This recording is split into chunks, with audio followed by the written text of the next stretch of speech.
우리 박소연 집사님께서 기도 인도하시는 가운데에 호산나 찬송 부르는 이 무리들이 또한 예수님을 십자가에 못 박게 하소서라고 한 변질되어진 것들을 기억하면서 우리가 그러하지 않기를 바랍니다. 간구하였는데 진심으로 아멘입니다. 그 뜻과 그 의미를 알지 못한 채로 신앙생활을 하다 보면은 주님께 영광을 돌린다 아니면 주님께 예배드린다라고 하면서도 거짓 가운데 빠져들기가 너무 쉬운 것들을 오늘 이 종려주일 이 본문을 통해서도 묵상할 수 있는데 오늘은 저는 거기에다 초점을 맞추려고는 하지 않겠습니다. 오늘 기도하시니까 기억이 나서 말씀드립니다만은 종려주일이라고 하는 것은 여러분들 잘 아시는 것처럼 우리 주님께서 예루살렘 성에 입성하시는 가운데에 종려나무 가지들, 나무가지 잎사귀들을 이렇게 들면서 환호하였던 바로 그 모습들 가운데에 종려주일이라는 종려나무 가지 주일이라는 뜻으로 붙여서 사용을 하고 있는데 꼭 그렇게 사용해서 불러야 될 이유는 없습니다. 곰곰이 말씀 나오는 생각해 보면서 오히려 종려주일이라기보다도 저는 이렇게 생각하는 게 낫지 않을까 생각이 들더라고요. 낙이 새끼 주일이라. 낙이 새끼 주일이라.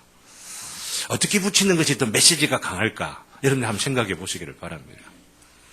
어떻게 이 주의를 기억하면서 새겨놓고 또 묵상하고 헤아리는 것에 보다 더 우리의 생활에, 신앙생활에 진보가 있게 할까? 성숙하게 도전을 할까? 이런 생각들을 해보면서 낙이 새끼 주일이라 이렇게도 정해볼 수 있겠다, 불러볼 수 있겠다고 하는 겁니다. 왜냐하면 생각해 보세요. 예수님의 예루살렘의 그 입성의 영적인 의미를 생각하면 엄청난 행렬입니다. 너무나도 엄청난 행렬입니다. 예수님께서 예루살렘에 들어가신 그 목적이 뭡니까? 우리는 종려나무 가지 흔들었다 이것만 생각을 하기가 참 쉬운데요. 어떤 목적을 갖고 예루살렘 성에 입성하셨느냐 하면은 예루살렘을 중심으로 해서 첫 번째 하시는 일도 성전을 청결하게 하시지 않습니까? 성전을 중심하여 일어나는 거짓된 종교, 위선적인 종교, 그 종교 체제를 무너지게 하시고 참된 성전을 세우시기 위하여 지금 예루살렘 성에 들어가시는 겁니다. 참된 성전을 세우시는 것, 당신이 하나님의 저주와 진노 가운데 놓이심으로 인하여서 거짓된 종교로서의 자기 자신은 깨어지고 무너지고 찢어지고 갈라지고 피 흘려 무너져 버리는 것, 바로 그로 인하여서 새로운 성전, 참된 성전에 우리 주님의 그 고단을 통하여서 세워지는 것, 부활을 통하여 세워지는 것, 이것을 지금 이루시기 위하여 예루살렘에 가신다고 하는데 이 우주가 지금 그 예루살렘의 입성 가운데 담겨져 있는 겁니다. 왜? 우주가 그로 인하여서 새로워지는 것이기 때문에. 엄청난 너무나도 장엄한 이 행렬이라고 할 수가 있는데 예수님께서 들어가실 때에 낙이 새끼를 타고 가셨다고.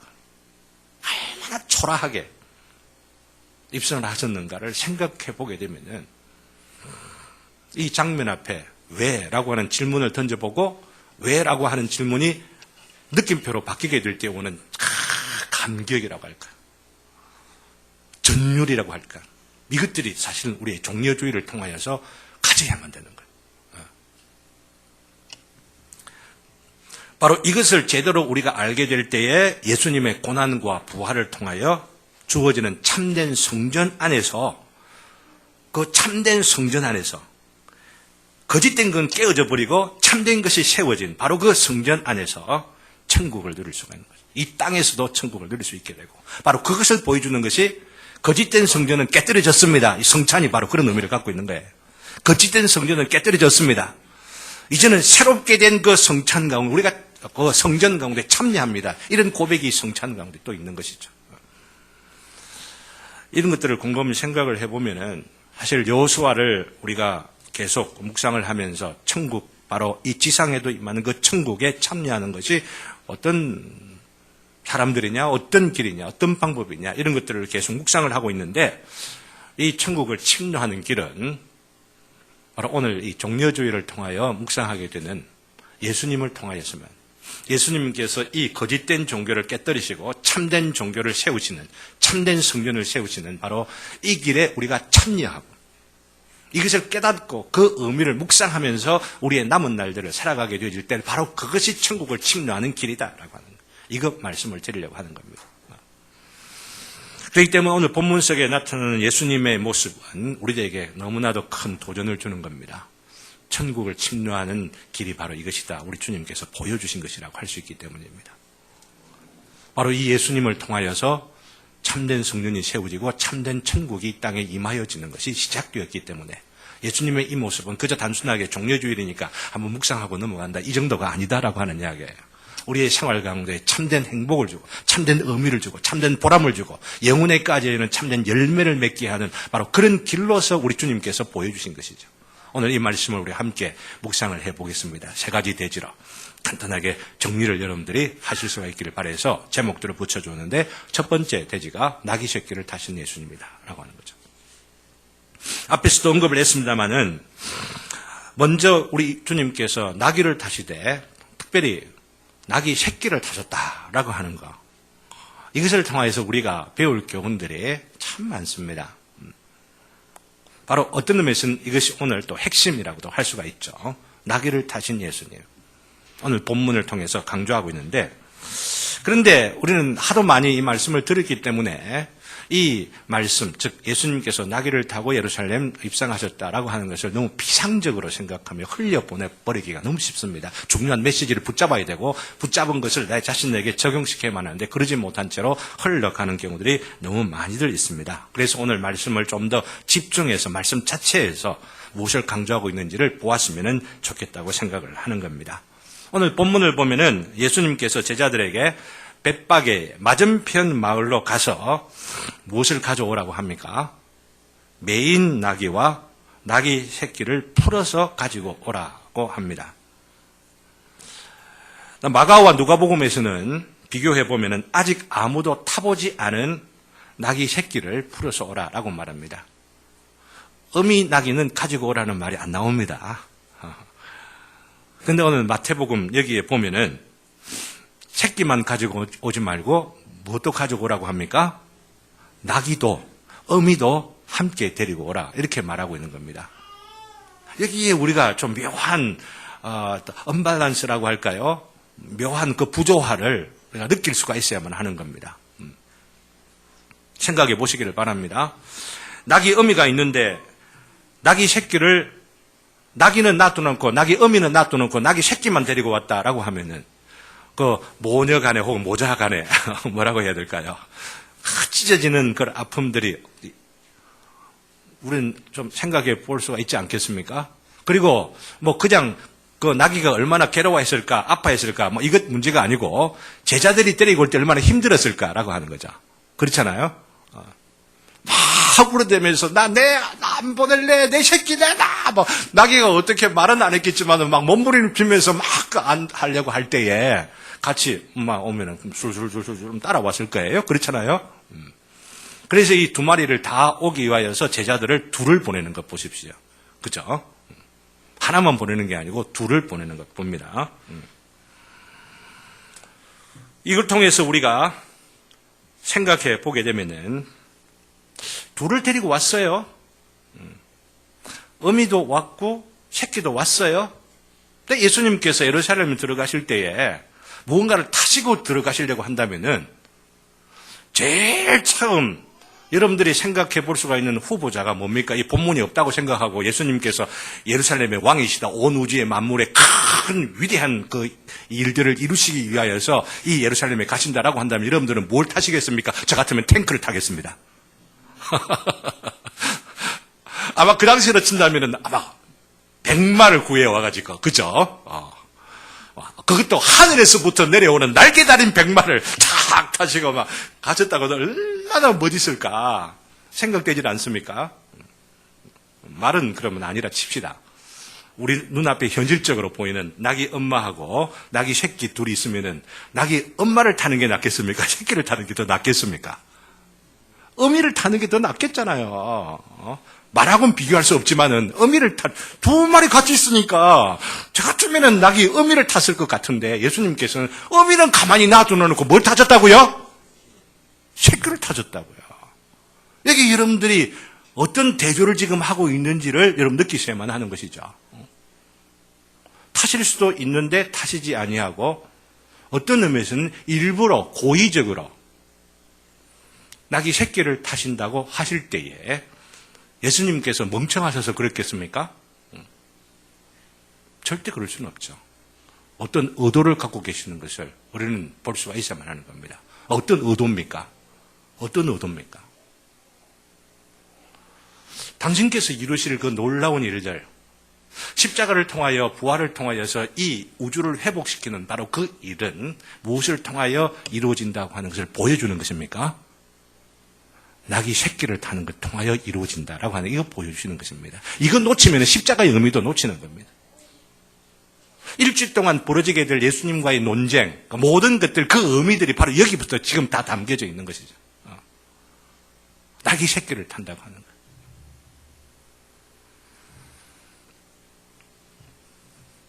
그래서 두말할 것도 없이 예수님의 겸손을 강조하고 있습니다.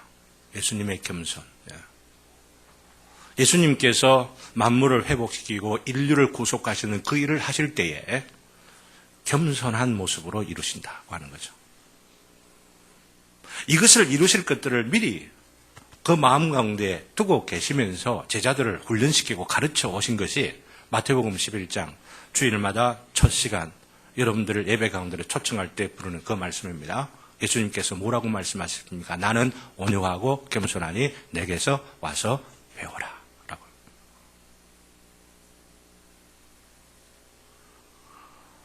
내가 겸손하게 나귀를 탐으로 인하여서 이루어진 그 천국은 나로 말미암아 보여준 그 본을 쫓아서 겸손하게 살아가는 자들에게 주어지는 것이니라. 우리 주님께서 말씀하신 것이죠. 이 겸손 아니면은 천국 누릴 수가 없다고 하는 거죠. 이 겸손 아니면은 참된 성전에 주어져 있는 그 부요한 그 은혜들을 새롭게 하시고 의롭게 하시고 그 성전을 인해 날마다 세워져가 하나님의 영원한 나라 이 우주 만물 가운데에 새로운 신부로서 아름다운 신부로서 드러나게 될 그 세계 가운데 참여하지 못할 것이다. 우리 주님께서 말씀하시는 것이죠.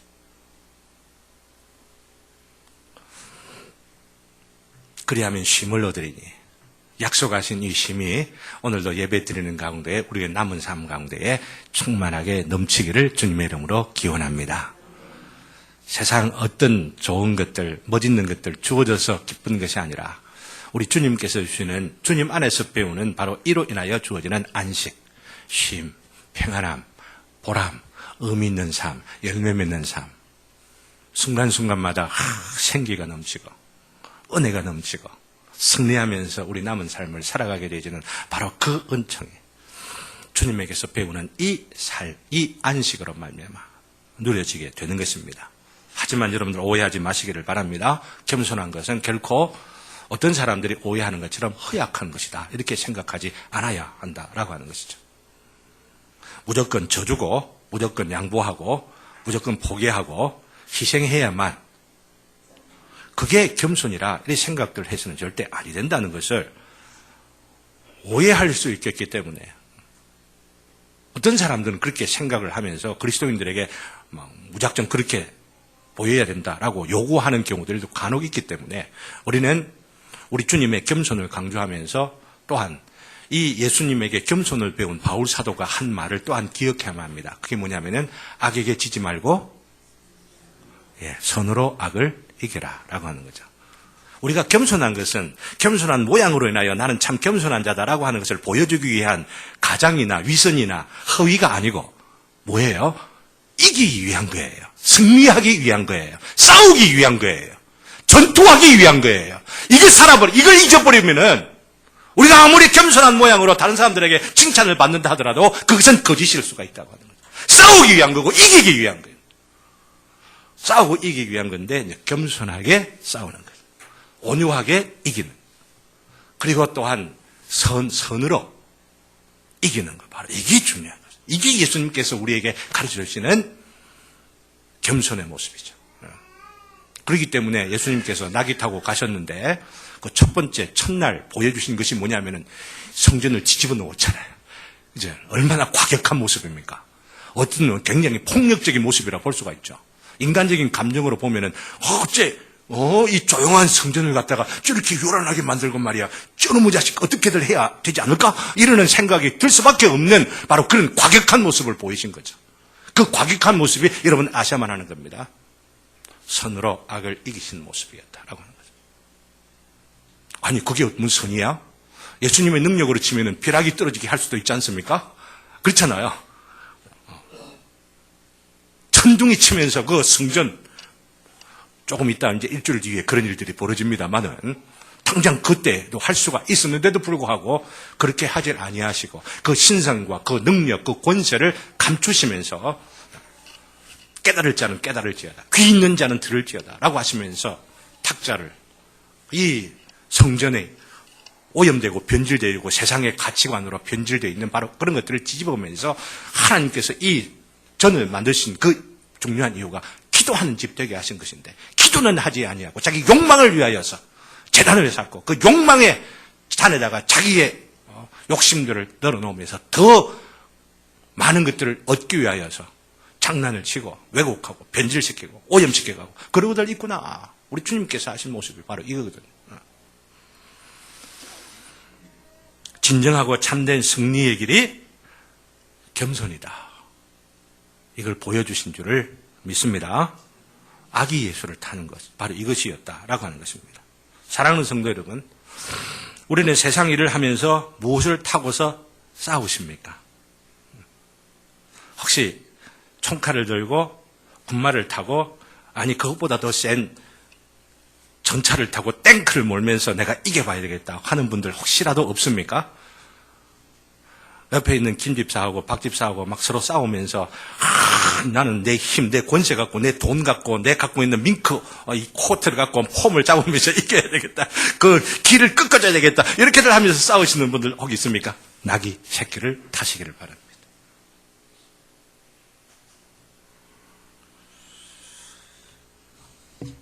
간혹 교회를 있다 보면 이상한 전화가 옵니다. 전화가 와가지고 목사님 소식을 이리저리 들으면서 목사님 너무나도 존경한다 이렇게들 말하면서 목사님의 그 사역이 너무나도 귀하고 이래가지고 어느 잡지의 표지 모델로 목사님을 다 이렇게들 하고 그러면서 하면은 목사님도 좋고 또 그러면서 그렇게 해서 잡지를 여러 부 이제 만들려고 하는데 그 잡지 한 200권 정도만 사주시면 안 되겠습니까?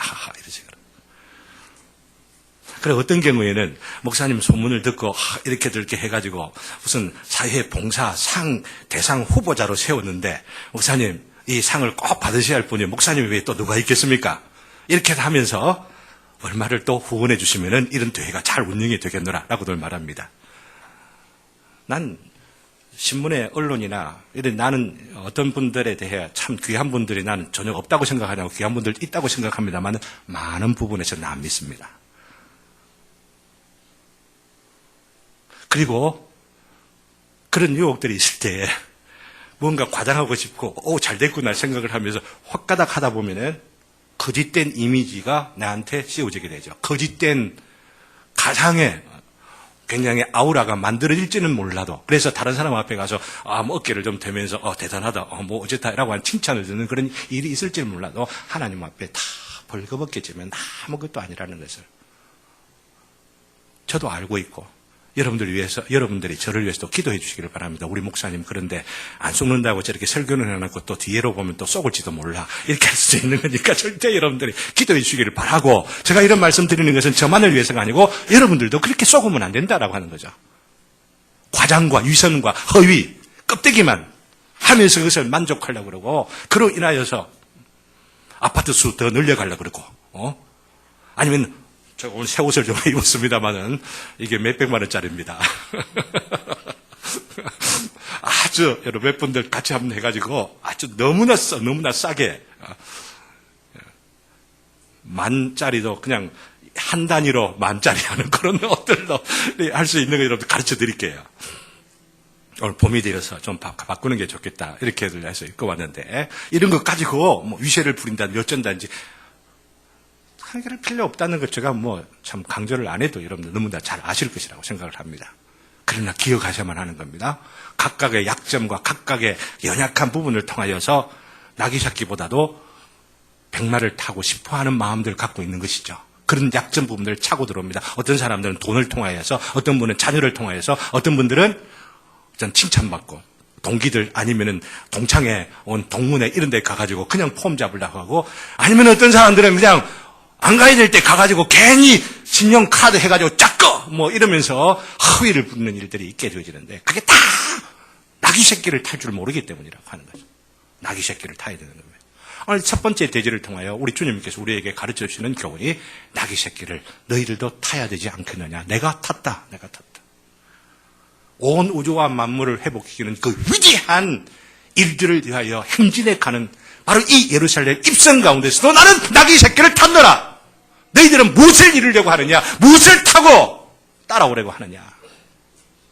이것을 꼭 기억하시는 저와 여러분 되시기를 주님의 이름으로 기원합니다.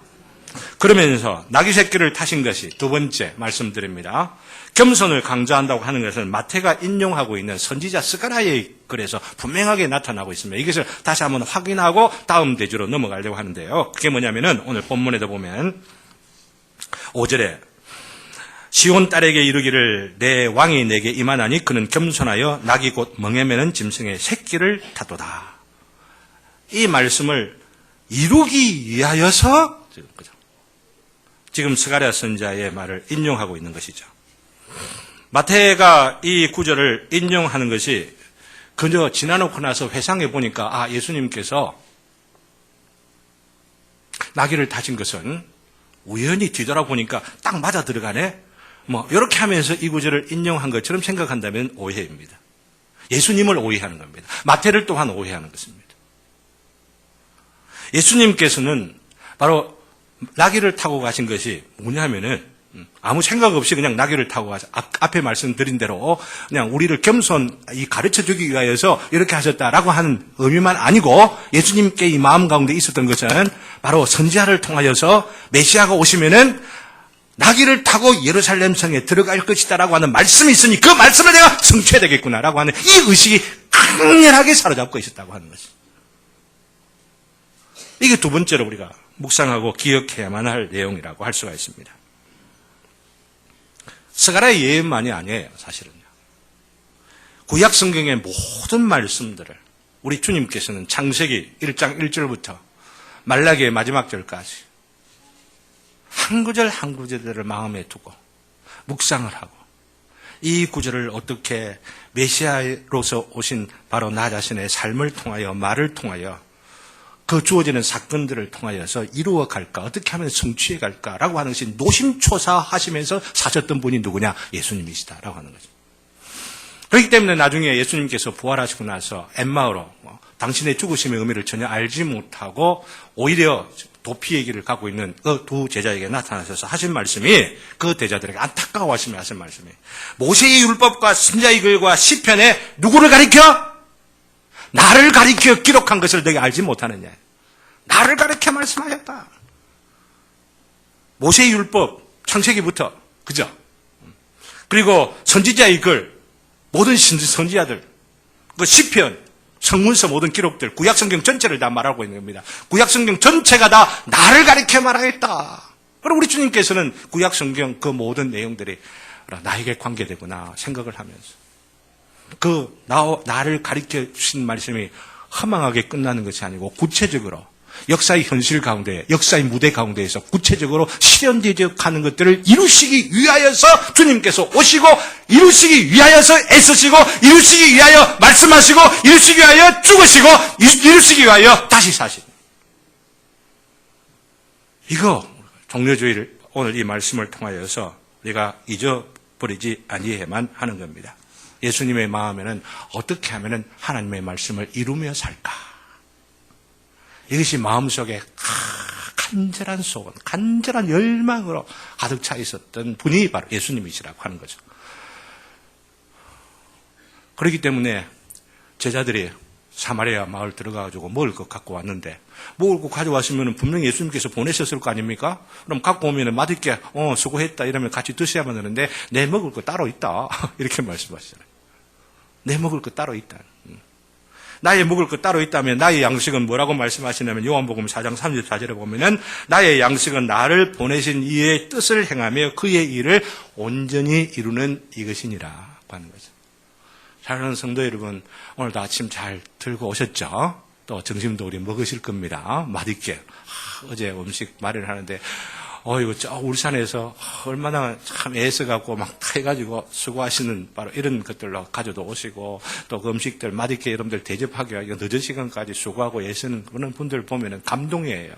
하나님께서 하나님의 그 심령 강도에 주셔서 헌신하게 하시고 봉사하게 하시는 것이라 생각하면 너무너무 감사하게 생각하는데요. 그것을 먹을 때마다 하나님의 뜻을 이루기 위하여 하나님의 말씀을 따라 살아가기 위하여 헌신하신 분들의 수고가 있구나. 이것도 기억하시고 우리가 이걸 먹으면서 나의 양식은 뭔가 한번 생각을 해보시는 게 참 좋겠다 싶어요.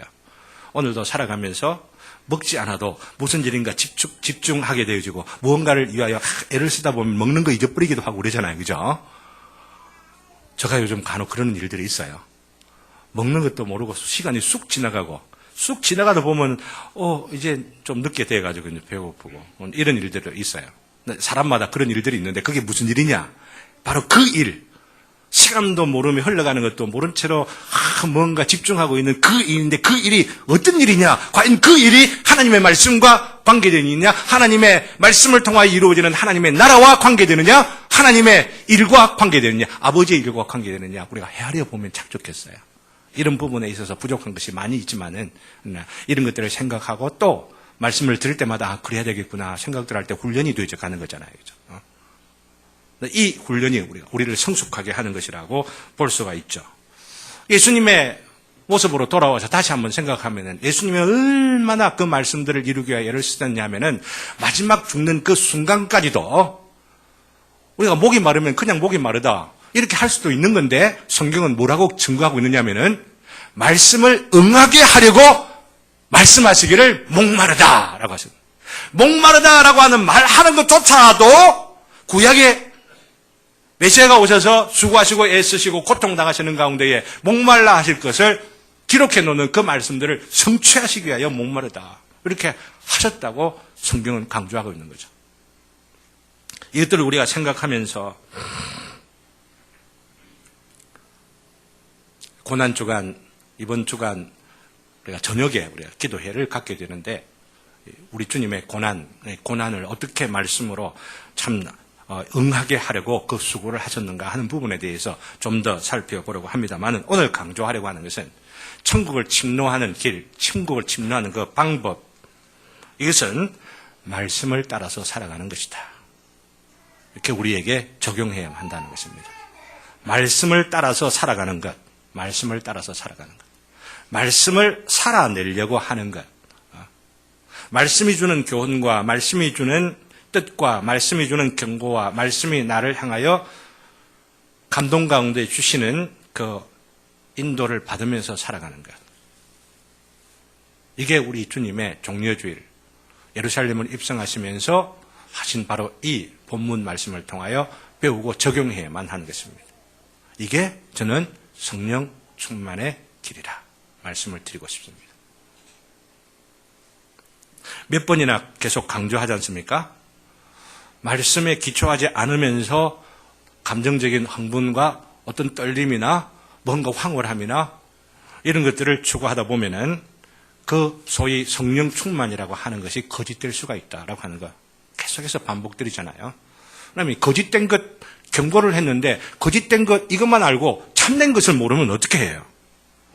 부정적이고 비판적인 것은 이건 우리가 분명히 알아야만 하지만은 이렇게 비판적인 것 외에 긍정적이고 좀 더 생산적이고 우리로 말미암아 결단하며 행해야 될 바로 그 부분들이 우리에게 있어야만 되는 것 아닙니까? 바로 그게 뭡니까? 하나님의 말씀을 따라서 내가 살아가야 되겠구나라고 하는 결심과 오늘도 주어지는 말씀을 통하여 어떻게 내가 적용할까? 이러면 구체적으로 들려지는 말씀, 묵상하는 말씀, 그리고 기록된 말씀을 읽고 묵상하며 각자의 상황 가운데 주시는 대로 내가 따라 살아가겠습니다 하고 결심하는 것. 그리고 그 결심대로 실천하려고 살아가는 바로 이것이 성령의 충만. 성령 충만 아니면 못해요, 사실은. 우리 힘과 의지만 갖고 못합니다, 이렇게.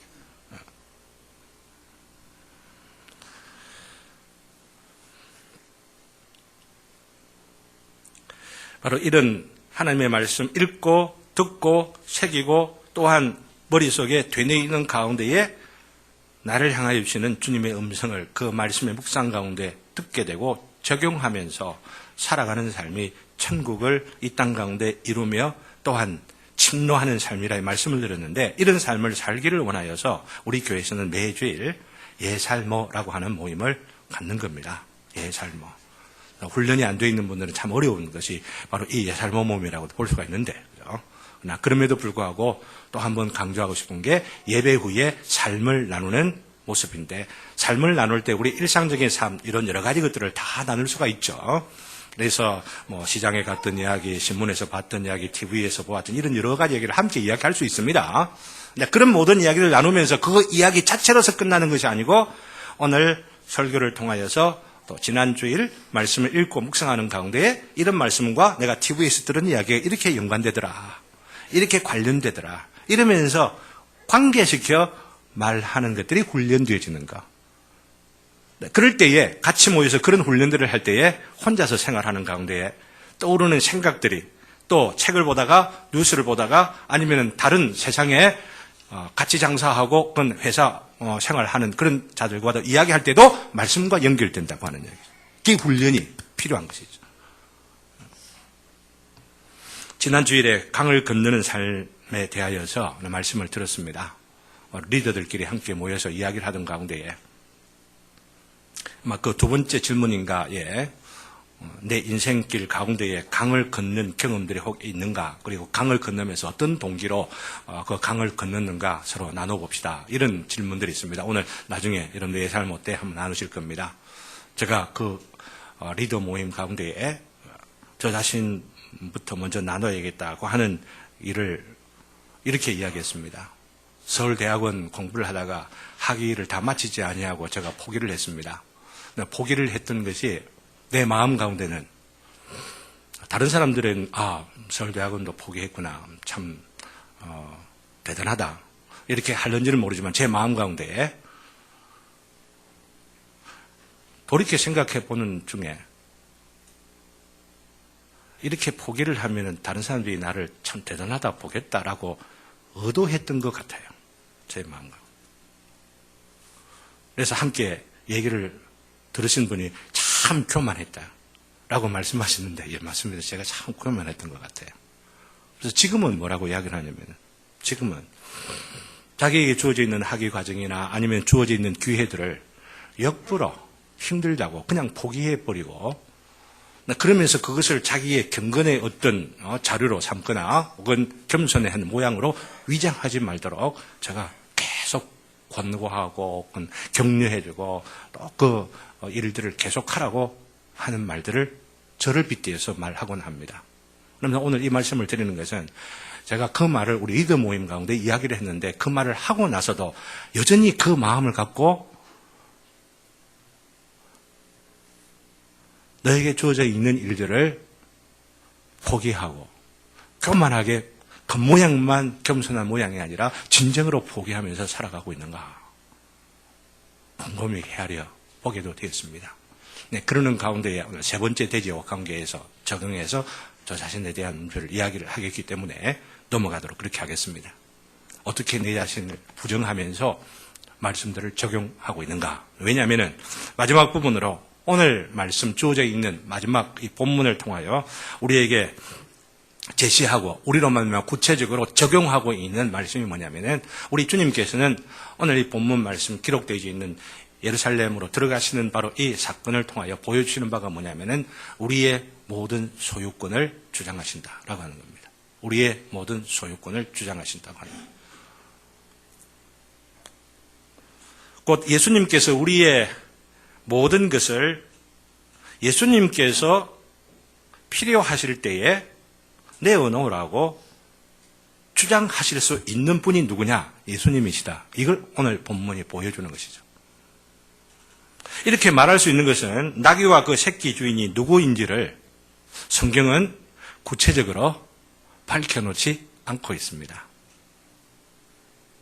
누구인가 사실을 밝혀놓아도 그 사람에게 우리가 배워야 할 것들이 있지만은 특별하게 밝혀놓지 않고 있다고 하는 것은 굉장히 의미가 강합니다.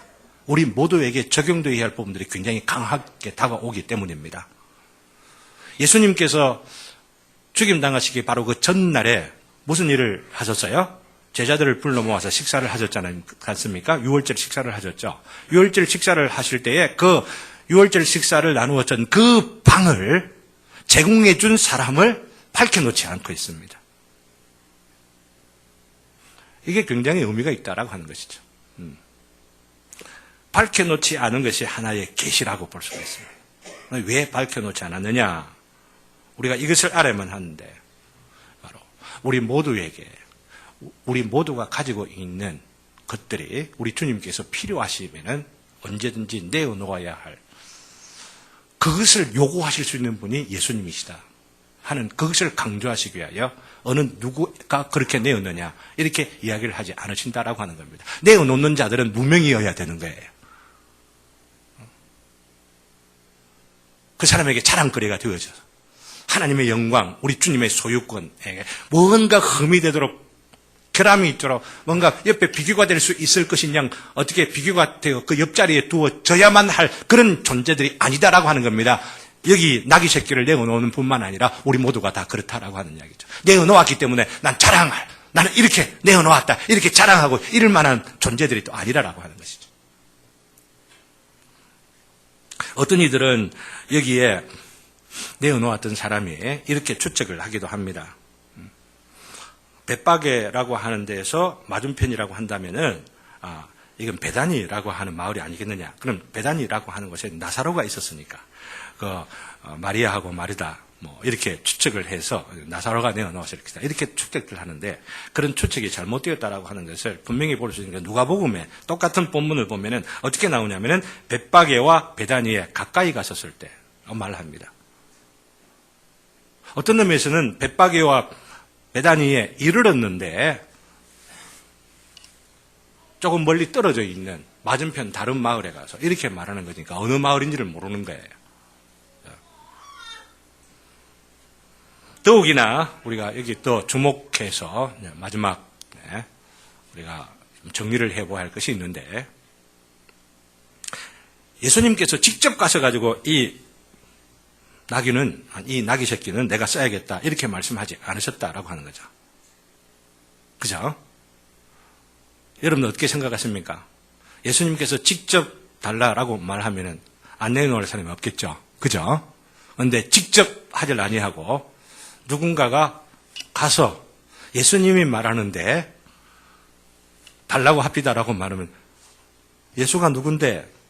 라고 할 사람은 없을지 몰라도 예수가 보낸 게 네 맞아? 이렇게 따질 수도 있는 것 아니겠습니까? 진짜 예수가 보냈는지 증명서 이거 좀 보여줘. 그렇게 하면 확실하면은 이거 내가 내어줄지도 모르겠다. 이렇게 할 수 있겠다고 하는 거죠. 그럼 이렇게 하시는 부분들 여러분들이 곰곰이 생각해 보셔야만 하는 겁니다. 예수님께서 혹은 하나님께서 우리가 하나님의 나라를 이 땅 가운데 이루면서 제자로서 살아가게 할 때에 하늘에 천둥을 치시면서 바로 너희에게 이것이 필요하니 당장 내어놓을지니라 이렇게 하시는 일은 없다고 하는 거죠. 어떻게 하시겠어요?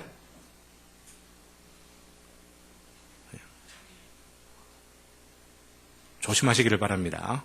이럴 때 분별력이 필요합니다. 이단들은 바로 목사가 하는 말이면 다 들어야지 이렇게 이야기합니다.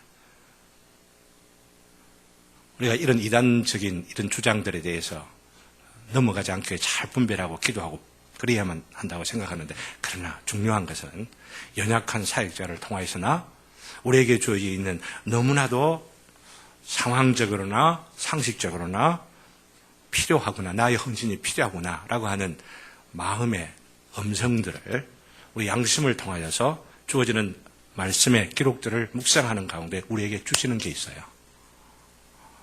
이런 음성들을 통하여 순종하고 헌신하는 그 헌신들이 보이지 않는 바로 그 하나님께서 주시는 명령, 소유권, 모든 것을 사용하실 수 있는 그 하나님께 순종하는 우리의 모습들이라고 하는 것이죠. 이거 우리가 기억해야만 하는 겁니다.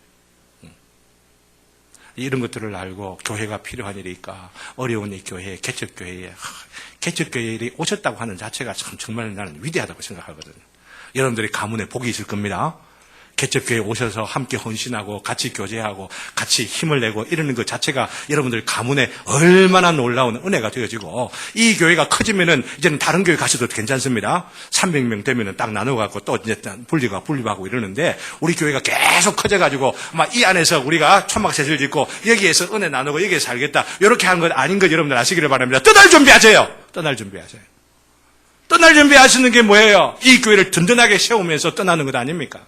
떠나셔도 이 교회를 정말로 건강한 교회로, 이 지역의 방주 노릇을 제대로 할 수 있는 교회로 세우시고, 그러고 나서 떠나는 거, 그러니까 우리 주님께서 기뻐하시고 또한 그것을 위하여 언제든지 준비하라고 하시는 줄을 알고 있습니다.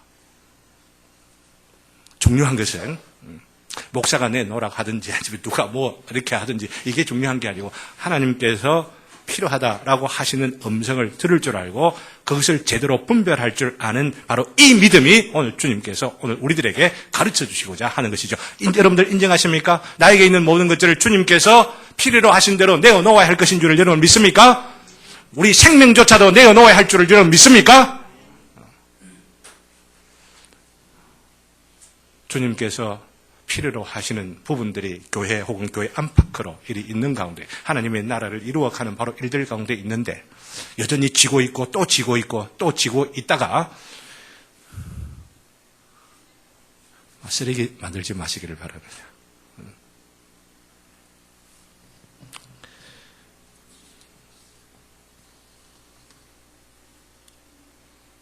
나귀 새끼는 아직 사람을 태운 적이 없다고 성경에서 말하고 있지 않습니까?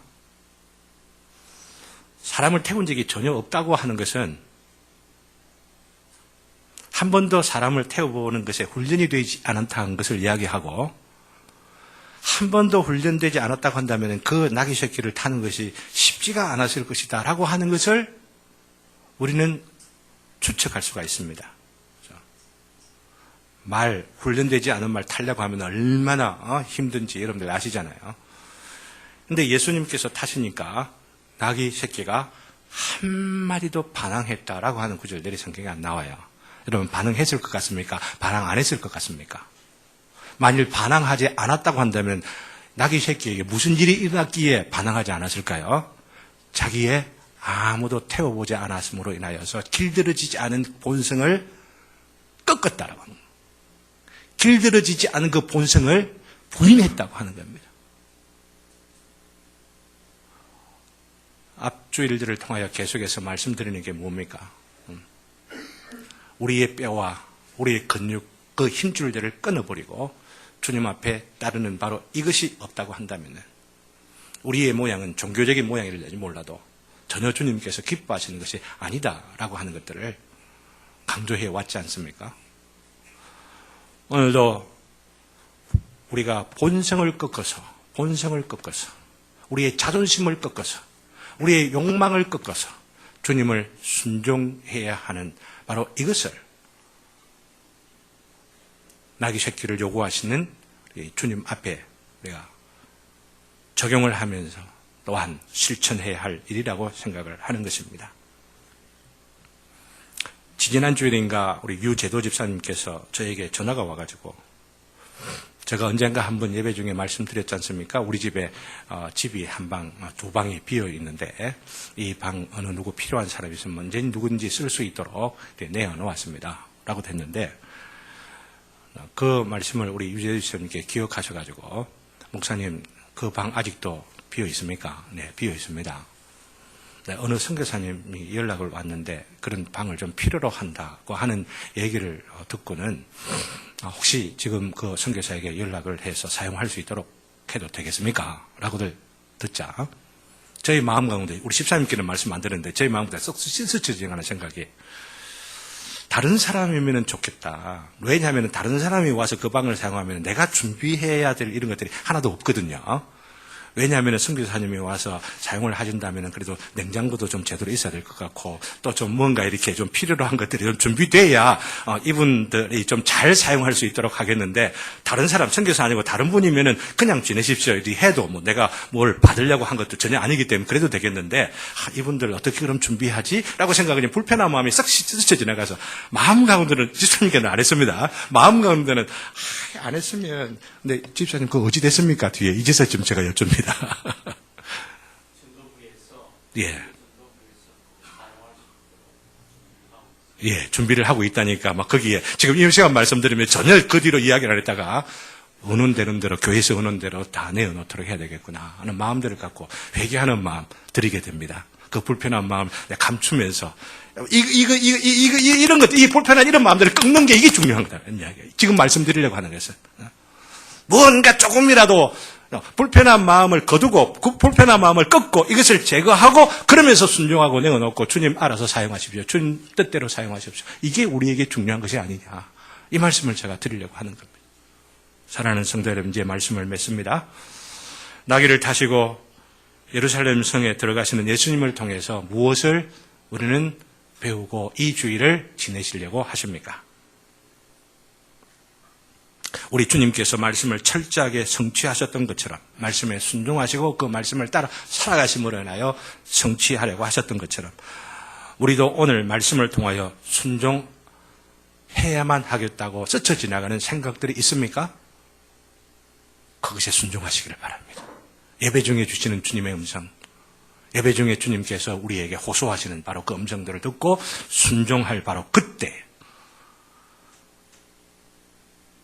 우리가 주님의 것이요, 주님의 제자요, 주님의 백성이요, 주님의 사람들이라고 하는 것을 드러내면서 살아가는 길이요. 그로 인하여서 우리에게 참된 안식과 기쁨과 행복과 보람과 열매 맺는 삶을 주실 줄로 믿습니다.